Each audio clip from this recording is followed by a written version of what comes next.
Good morning everyone, Lensa Berita is here to present the latest information. With me Fasya and me Dimas.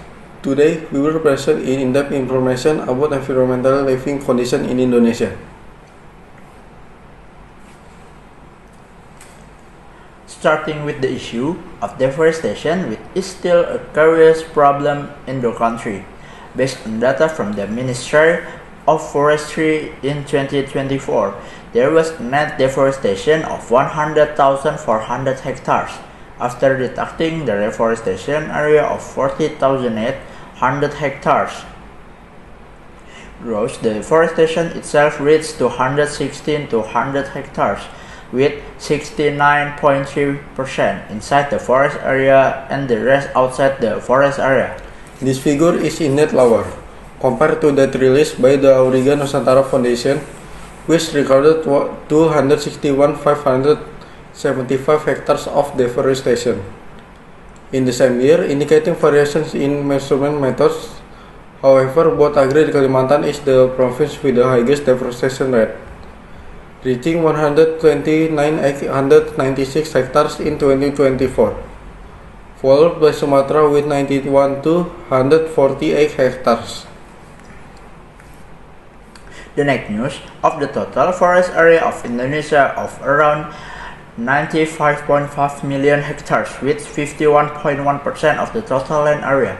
Most of it is still a forest area, namely around 87.8 million hectares.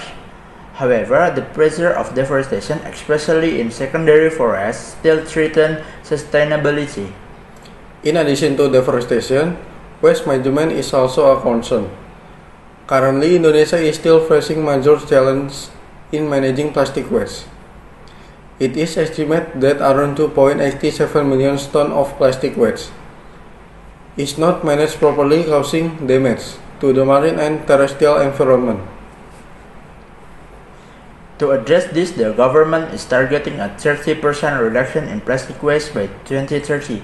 To that, 12 major cities have implemented an integrated waste management system that has successfully collected 5,000 tons of waste every month.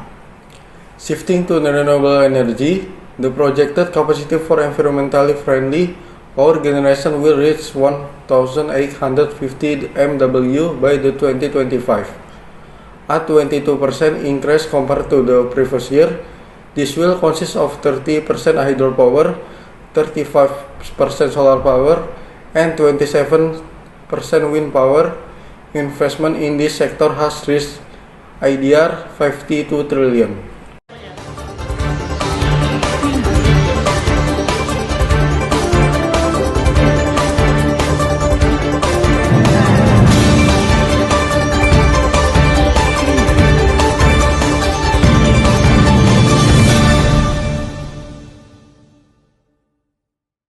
The pressures of climate change are palpable.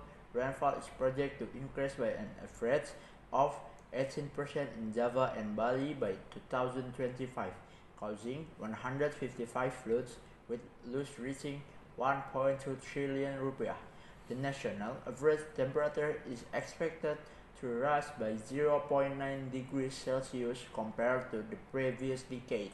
Wildlife conservation is a sign of hope.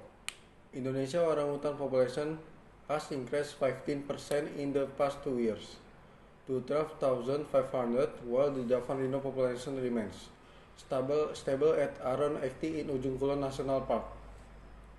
However, challenges remain significant.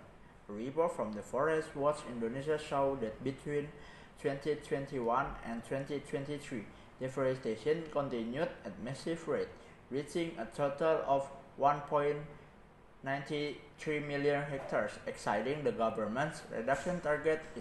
Deforestation often occurs within forest contention and oil palm plantations, highlighting the need for more comprehensive mitigation strategies. The next news, Indonesia deforestation rate ranks the country among the highest in the world, with losses the carbon emissions from forest clearing activities reaching millions of tons of CO2 equivalent each year.